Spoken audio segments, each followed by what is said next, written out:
So how long did you have to keep that secret? Well, the contrast was when we did Star Wars, nobody cared. You know, I read it and I gave it to my friend to read. I said that this is the goofiest thing I've ever read. Star Wars, 1977, celebrates its remarkable journey from uncertain beginnings to cultural phenomenon, as 2017 marks its 40th anniversary. Oh, it's terrific. We never imagined that it would be, I mean, we knew it was special when we were doing it, but we didn't imagine it was going to be this kind of, it's terrific. Kind of a gradual thing. I never decided. Adult recess, it was terrific. The original Star Wars, released in 1977, or as diehard fans call it, the Star Wars, went on to win 6 Academy Awards, including Best Costume Design, Best Visual Effects, and Best Original Score. From Darth Vader being portrayed by 4 different people to C-3PO's scorching torture in the Tunisian desert, this groundbreaking film holds fascinating secrets that even the most dedicated fans might not know. Here are 20 weird facts that reveal the extraordinary story behind this cinematic masterpiece. Number 20. Lucas faced major struggles getting Star Wars made. Before Star Wars ever became the global force it is today, people close to George Lucas would later say he went through a long and painful journey filled with doubt, rejection, and money problems that could have stopped everything before it even began. They explained how in 1971 he first tried to buy the rights to Flash Gordon, a character he loved as a child and dreamed of turning into something deeper and more artistic. When that did not work out, he decided to create his own universe, taking little pieces of inspiration from stories like John Carter of Mars and The Hidden Fortress, and weaving them into something new. But when he brought this idea to major studios, they were far from excited. United Artists, Universal, and even Disney reportedly turned him down, calling his idea odd and unsure whether people would ever pay to see what they described as a strange space story. Some studio executives even said they did not think Lucas could pull it off, and that the project was too risky. Then his luck changed after American Graffiti came out in 1973. The film shocked Hollywood by earning an Oscar nomination and making about $140 million on a tiny budget. That success suddenly gave Lucas leverage to push again for his dream. And those in the industry later pointed out that Fox only agreed to Star Wars because they saw what Lucas had achieved with American Graffiti and hoped he could do it again. When Lucas gave his final pitch to 20th Century Fox in June 1973, the studio president, Alan Ladd Jr., reportedly did not fully understand everything Lucas was talking about, but believed in him as a filmmaker. People who heard the story laughed later and said Ladd technically said no, but whispered it so softly that everyone basically took it as a yes, and that quiet moment ended up changing movie history forever. You think Star Wars was a masterpiece from day one? Wait till you hear the bizarre mistakes, forgotten scenes, and jaw-dropping choices nobody talks about. Number 19. Budget constraints. It was said that on February 27, 1975, Fox approved a small budget of only $5 million for the film, later increasing it to $8.25 million. People close to the project explained that George Lucas started writing while keeping those strict limits in mind, which led him to build the now famous used and worn-out universe. Instead of shiny new spaceships and spotless worlds, he imagined places that looked lived in, almost as if they had real histories. Some wondered how a film could look grand with so little money, but Lucas calmly adjusted his ideas. He was reported to have reduced the number of complicated special effects to stay within budget. And when he asked for more money, the Fox executives were said to have become nervous, which then led to almost 2 weeks of tense budget talks. Crew members even shared stories about using simple tricks during filming, like holding props together with white gaffer's tape when they broke. Even with all those challenges, Fox eventually agreed to raise the budget to $11 million so Lucas could finish the movie. At the time, no one could have guessed that a project built under so many limitations would later change film history forever. Number 18. The opening crawl was rewritten by Brian De Palma. The iconic yellow text crawl that begins every Star Wars film might never have existed in its recognizable form if not for the brutal honesty of another legendary filmmaker. During the early stages of production, George Lucas envisioned an expansive opening that would set the stage for his space epic. His first draft was remarkably wordy, consisting of 6 paragraphs with 4 sentences each. The original text began with, "It is a period of civil wars in the galaxy. A brave alliance of underground freedom fighters has challenged the tyranny and oppression of the awesome galactic empire." This verbose introduction struggled to efficiently establish the world of Star Wars. In mid-February 1977, Lucas screened a rough cut of his film to approximately 20 friends, primarily fellow directors and writers. Among them was Brian De Palma, director of Carrie. During this screening, De Palma didn't hold back his criticism, exclaiming that the crawl goes on forever. It's gibberish. At this same gathering, De Palma reportedly challenged Lucas directly. "I don't understand your story. There's no context. What is this space stuff?" Subsequently, he suggested using a legend like they had in the old days, rolling up the screen and setting out the whole story. The following day, De Palma and screenwriter Jay Cox worked together to rewrite the crawl. They transformed the 6-paragraph text into the concise 3-paragraph version that appeared in the final film. Lucas acknowledged this contribution, saying, "Brian was the one who actually sat down and helped me fix the roll-up, he and Jay Cox." Their rewrite made the text more accessible while maintaining the Flash Gordon-inspired style that Lucas desired. Number 17. Theaters initially refused to show Star Wars. In a twist of fate that's hard to imagine today, movie theaters across America largely rejected Star Wars when 20th Century Fox first offered it to them. Few cinema owners saw potential in George Lucas's space adventure prior to its release in 1977. Many considered it merely a kiddie movie with little appeal. The lack of recognizable stars compounded the problem, as did Lucas's relative obscurity as a director. As one industry insider noted, no one knew who George Lucas was. Consequently, the majority of theaters declined to screen the film.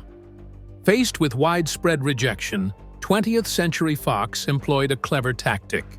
The studio essentially forced theaters to take Star Wars if they wanted to screen their anticipated hit, The Other Side of Midnight. Interestingly, this strategy later reversed. Theaters had to agree to show The Other Side of Midnight to secure Star Wars once its popularity exploded.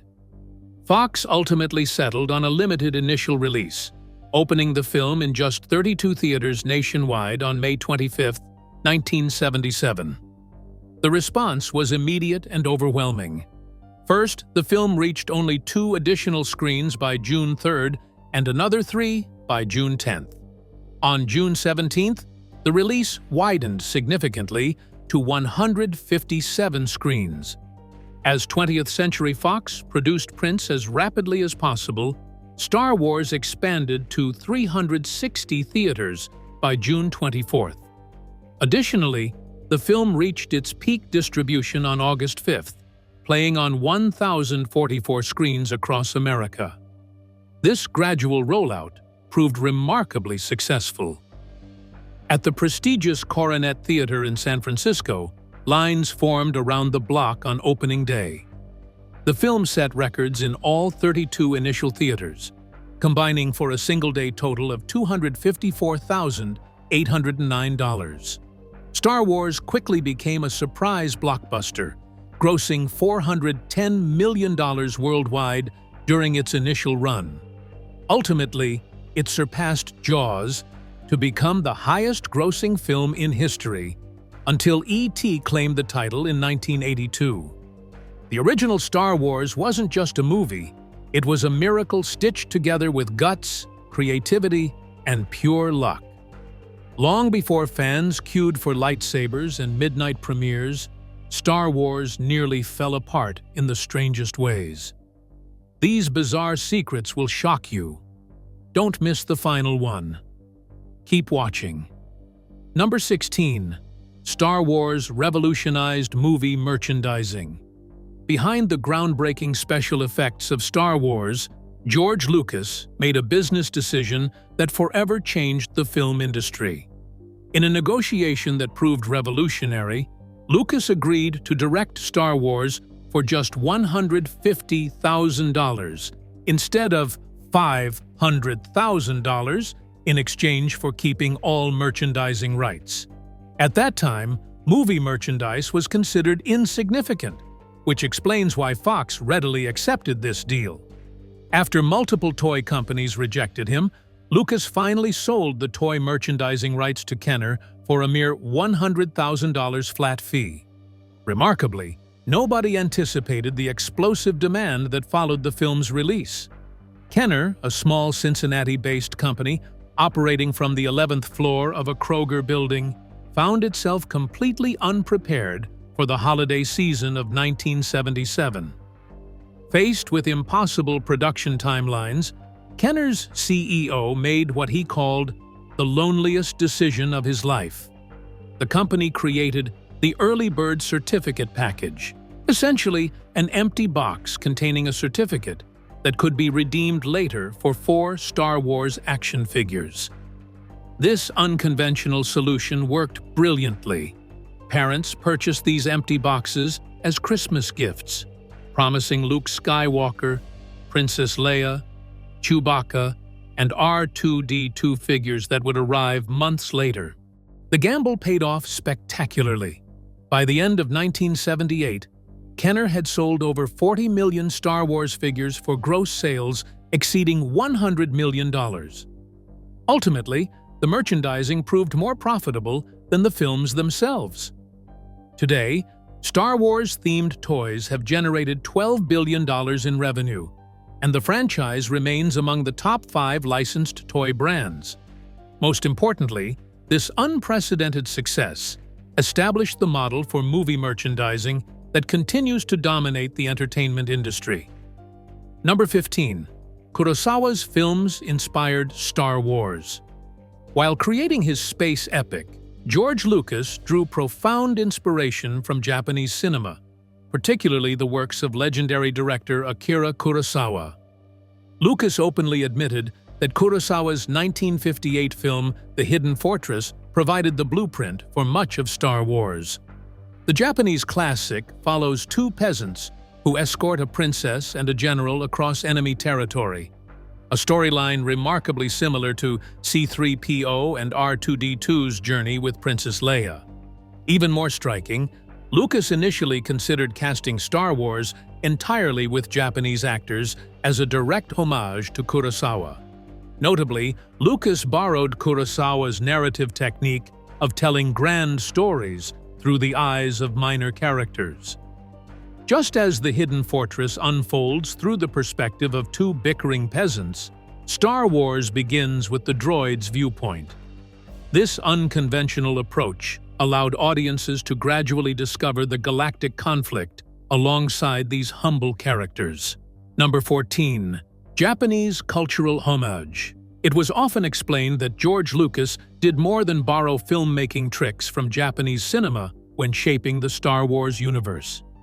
He drew deeply from Japanese culture itself and wove those ideas into the very soul of the story. Observers pointed out that the Jedi way of life carried echoes of old samurai codes, with lessons about loyalty, discipline, and a quiet sense of duty that felt as if they belonged in a world long before space battles and starships. People would note that even the name Jedi sounded similar to the Japanese word jidaigeki, which referred to classic period dramas centered around samurai and ancient honor systems. It made them wonder whether Lucas purposely wanted audiences to feel that timeless, warrior-like discipline behind every lightsaber duel. They would also mention that Darth Vader's helmet looked strikingly similar to traditional samurai headgear, as though he were a dark knight lifted straight from feudal Japan and placed in a distant future. Through these choices, Lucas seemed to treat Japanese history and art not as background inspiration, but as a guiding compass, creating a story that felt both ancient and futuristic at the same time. Number 13. Darth Vader was almost voiced by Orson Welles. The menacing breath and commanding voice of Darth Vader almost came from an entirely different source, the legendary Orson Welles. After filming Wrapped in London, George Lucas faced a critical decision regarding Vader's voice. David Prowse had performed all of Vader's lines from behind the mask, yet his thick Bristolian accent proved unsuitable for the imposing villain. Lucas sought a voice that exuded darkness, novelty, and mystery. He personally reached out to Orson Welles, then one of cinema's most celebrated figures, alongside relative unknown James Earl Jones. Ultimately, Lucas chose Jones over Welles, describing it as a tough choice but an easy choice. Several factors influenced this decision. First, Lucas worried Welles's voice would be too recognizable to audiences. Furthermore, financial considerations likely played a role. Jones received approximately $700,000 for the role, considered good money at the time. Given Star Wars' modest $11 million budget, Welles might have demanded a significantly higher fee. Jones recorded all of Vader's dialogue in just one day at Goldwyn Studios in March 1977. Initially, he refused credit for his work, considering it merely special effects. Jones's distinctive bass, combining slow Southern pacing and Midwestern articulation, created the perfect voice for the Sith Lord. Unfortunately, Prowse didn't know his voice would be replaced. He discovered this shocking truth while watching the film with his family, causing significant embarrassment. His frustration intensified throughout production. Eventually, he stopped learning his lines altogether for The Empire Strikes Back and Return of the Jedi, occasionally speaking gibberish instead. Number 12. Peter Cushing wore slippers on set. Grand Moff Tarkin projected cold authority throughout Star Wars, yet the actor who portrayed this ruthless villain faced an unexpected costume challenge that led to one of the film's most amusing behind-the-scenes secrets. Peter Cushing encountered significant problems with his Imperial uniform. The costume department provided him with leather boots that were painfully small for his size 12 feet. After attempting to endure the discomfort, Cushing realized he couldn't continue filming while experiencing such agony. As he later explained, that is why Moff Tarkin was so hostile all the time. His feet were killing him. Faced with this dilemma, Cushing approached George Lucas directly, saying, "Dear fellow, I'm not asking for close-ups, but do you think you could shoot me from the waist up from now on?" Lucas agreed to this practical request. As a result, Cushing performed his scenes wearing comfortable carpet slippers instead of the restrictive boots. This explains why viewers rarely see Tarkin's feet throughout the film. When his feet do appear on screen, Cushing noted he hoped audiences would realize the torture I was going through. Interestingly, this footwear substitution created unexpected challenges during filming. On May 3rd, while shooting the Imperial boardroom meeting scene, other actors, including Don Henderson, struggled to maintain their composure. Whenever they looked at Cushing, they found themselves stifling laughter due to the stark contrast between his menacing character and his casual footwear. You think you know Star Wars? Not like this. The original film hides 20 unbelievable, quirky, almost impossible to believe facts, and the last one will leave you stunned. So stay right here. Number 11. Rainstorms delayed filming in Tunisia. Production nightmares haunted Star Wars from its earliest days, especially during location shooting for the desert planet Tatooine. Principal photography for Star Wars began on March 22, 1976, in Tunisia. With its blazing sun and pristine sand dunes, the North African desert presented an ideal backdrop for the fictional planet. Construction crews spent 8 weeks preparing sets near the southwest town of Tozeur. The desolate landscape perfectly captured Lucas's vision of a remote, harsh world. Shortly after filming commenced, disaster struck in the form of an exceptionally rare weather event. For the first time in 50 years, a major rainstorm hit Tunisia's desert region. Some accounts describe it as the first rainfall in the Nefta Valley in 7 years. The downpour continued relentlessly for 4 days, transforming the arid landscape into a muddy quagmire. The impact on production proved immediately catastrophic. Equipment and vehicles became hopelessly mired in mud, requiring assistance from the Tunisian army to extract them. As cinematographer Gilbert Taylor recalled, "You couldn't really see where the land ended and the sky began. It was all a gray mess." After 2 weeks of constant setbacks, Lucas estimated he had captured merely 2/3 of his planned footage.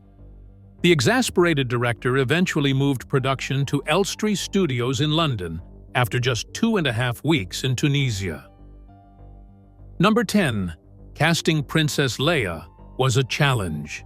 Finding the perfect actress to portray Princess Leia proved remarkably difficult, with the role ultimately going to a relatively unknown 19-year-old.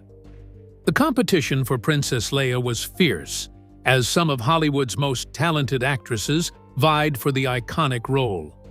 Among the contenders were Meryl Streep, Glenn Close, Farrah Fawcett, Sigourney Weaver, Jane Seymour, Kim Basinger, Gina Davis, Angelica Houston, Amy Irving, and Cindy Williams. Firstly, Williams faced a unique obstacle. She had previously worked with Lucas on American Graffiti, which actually counted against her since Lucas generally preferred not to reuse actors from his previous films. Most importantly, Jodie Foster was offered the role, but couldn't accept it. At just 13 to 14 years old during filming, Foster explained, "They were going for a younger Princess Leia, but I had a conflict. I was doing a Disney movie, and I just didn't want to pull out." In fact, this scheduling conflict might have been with Freaky Friday, 1976, given that Foster appeared in 4 other movies that same year. Fisher's original screen test, recorded when she was 19, featured Harrison Ford, then in his 30s. The black and white footage shows Fisher sighing before delivering an impassioned speech about a little droid. In contrast to earlier script versions, her audition included a line explaining why she brought the Death Star plans to Yavin. Given that Foster declined, Lucas adjusted his vision, making Leia older. Fisher impressed with her fierce, brave demeanor that perfectly matched Lucas's revised concept of the princess. Her ability to convey intelligence alongside loyalty made her ideal for the revolutionary female character. Number 9. Carrie Fisher hated Leia's hair and costume.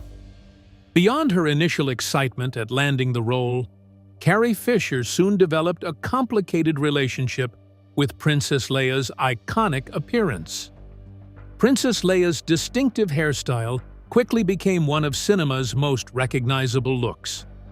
Fisher jokingly referred to the elaborate side buns as hairy earphones throughout her career. The hairstyle took 2 hours to complete each morning, requiring Fisher to arrive on set earlier than most cast members. She remarked that the style made her face look rounder than it already was, and felt it overwhelmed her petite frame. Perhaps most frustrating for Fisher was George Lucas's peculiar costume direction.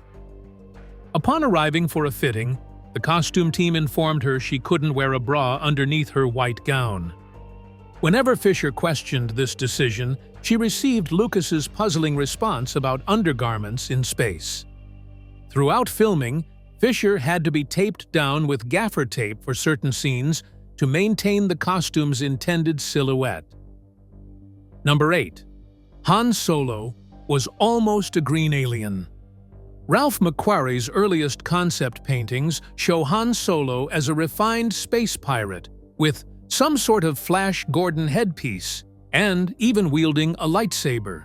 In these preliminary sketches, Han's flashy style more closely resembled what would become Lando Calrissian's signature look.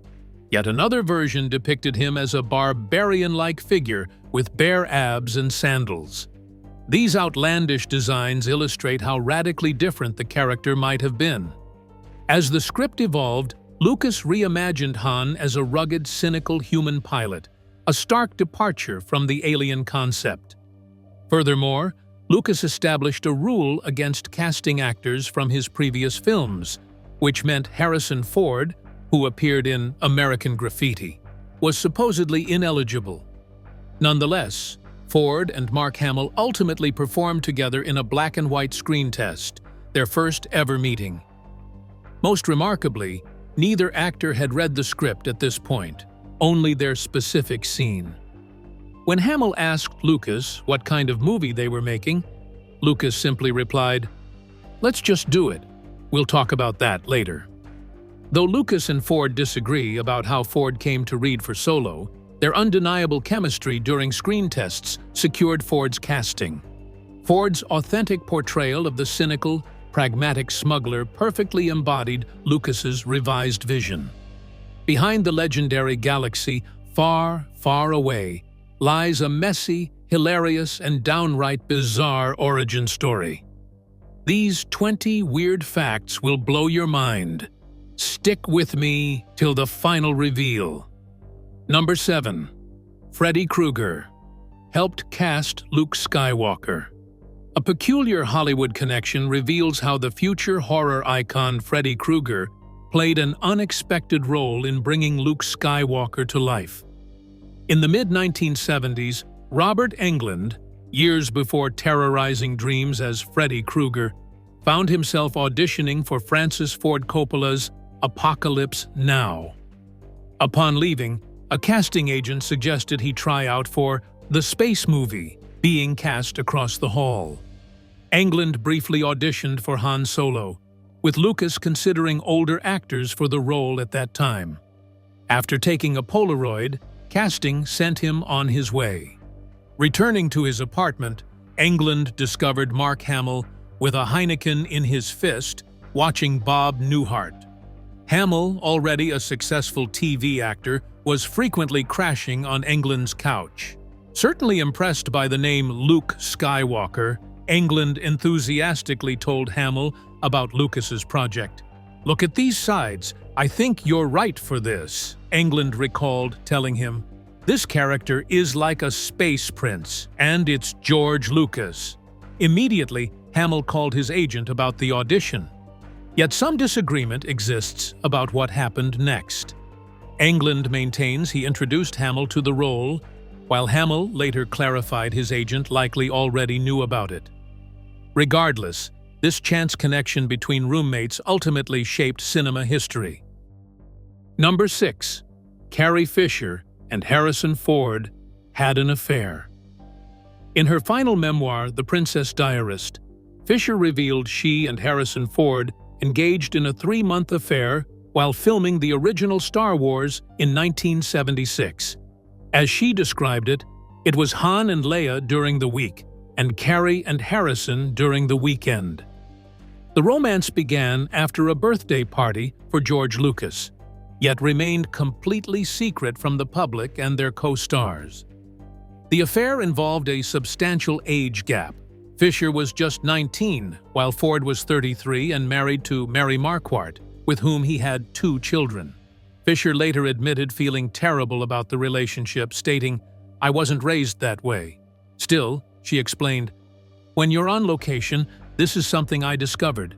Everything is permitted." Number 5. Obi-Wan was almost played by a Japanese actor. George Lucas's fascination with Japanese culture extended beyond storytelling to his casting choices, as he initially sought a legendary samurai actor for the wise Jedi mentor. In a surprising casting revelation, Lucas originally offered the role of Obi-Wan Kenobi to Toshiro Mifune, star of 7 Samurai and numerous Akira Kurosawa films. Considering his admiration for Japanese cinema, Lucas even persisted after initial rejection, offering Mifune the Darth Vader role as an alternative. Mika Mifune, Toshiro's daughter, explained her father's reasoning. He was concerned about how the film would look, and that it would cheapen the image of samurai, on which George Lucas had based a lot of the character and fighting style. At that time, sci-fi productions appeared quite cheap, as effects technology remained underdeveloped. His samurai pride ultimately prevented him from accepting either role. Star Wars didn't just change cinema, it crawled out of chaos, doubt, and wild on-set moments nobody expected. And once you hear all 20 strange facts, you'll be glad you stayed to the end. Number 4. Chewbacca's design was inspired by Lucas's dog. Among the countless characters in the Star Wars universe, Chewbacca's distinctive appearance originated from an unexpected source in George Lucas's personal life. Chewbacca's iconic look emerged from Lucas's close relationship with his Alaskan Malamute named Indiana. This large, furry companion typically accompanied Lucas during his writing sessions, even sitting in the passenger seat of his car. Forthwith, the director began envisioning a loyal, non-English-speaking character with similar characteristics. Indiana's size, coloring, and faithful nature directly influenced what would become one of cinema's most beloved sidekicks. Accordingly, concept artist Ralph McQuarrie transformed Lucas's dog-inspired vision into the towering Wookiee warrior. The final design incorporated the Malamute's shaggy fur pattern, expressive eyes, and distinctive head shape. As an illustration of the connection, Chewbacca's loyalty to Han Solo mirrors the devoted relationship between dog and owner, explaining why the Wookiee served as co-pilot rather than captain. Number 3. Lucas's merchandising deal made him a billionaire. One of cinema's shrewdest business decisions changed the entertainment industry forever and made George Lucas one of the wealthiest filmmakers in history. When negotiating with 20th Century Fox, Lucas accepted a modest $150,000 directing fee, far below his market value after American Graffiti's success. In exchange, he secured 2 crucial elements: complete ownership of all merchandising rights and control over any potential sequels. Fox executives readily agreed, viewing these as worthless concessions. By retaining these rights, Lucas maintained creative independence while establishing Lucasfilm as a merchandising powerhouse. Throughout the decades, this decision allowed him to develop the Star Wars universe on his own terms, free from studio interference. The merchandising machine generated billions in revenue from action figures, video games, books, and countless other products. Studio executives simply couldn't foresee how Star Wars would transform entertainment marketing. Their focus remained fixed on traditional box office receipts, as no film had ever generated significant merchandise sales before. In the end, this oversight cost Fox billions in potential revenue. Number 2. Flash Gordon-inspired Star Wars style. Before Star Wars became a cultural phenomenon, its aesthetic roots traced back to vintage science fiction serials that captivated a young filmmaker's imagination. Every Saturday morning, George Lucas eagerly watched Flash Gordon serials at his local theater. These action-packed adventures featuring rocket ships, ray guns, and space princesses profoundly shaped his creative vision. Throughout his formative years, Lucas collected Flash Gordon comics and memorabilia, often recreating the stories with childhood friends in his backyard. Upon deciding to make his own space epic, Lucas first attempted to secure Flash Gordon rights directly. Unfortunately, Italian film producer Dino De Laurentiis had already purchased them. After several unsuccessful negotiation attempts, Lucas reluctantly abandoned this approach. In light of this setback, he channeled his disappointment into developing an original universe with similar spirit. Number 1. Lucas's first drafts were wildly different. At the very beginning, Lucas envisioned a complex framing device called the Journal of the Wills, an ancient text chronicling galactic history. This enigmatic journal would have been written by mysterious immortal beings observing the universe across millennia. Throughout development, Lucas repeatedly returned to this concept, yet ultimately relegated it to background lore, after realizing it unnecessarily complicated his narrative. Luke Skywalker initially bore the considerably more aggressive surname Star Killer. This name persisted through multiple script revisions until relatively late in production. Considering the Vietnam War context, Lucas worried the name felt too violent for his hero, therefore opting for the more pastoral Skywalker instead. Most radically, Lucas briefly contemplated creating Star Wars with an entirely robot cast. This unconventional approach stemmed from his fascination with technology and artificial intelligence. The concept evolved as human characters emerged, yet C-3PO and R2-D2 remained as remnants of this original vision.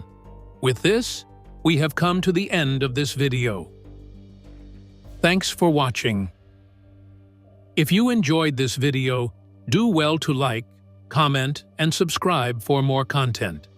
To enjoy more thrilling stories, click now on the following video that pops up on your screen.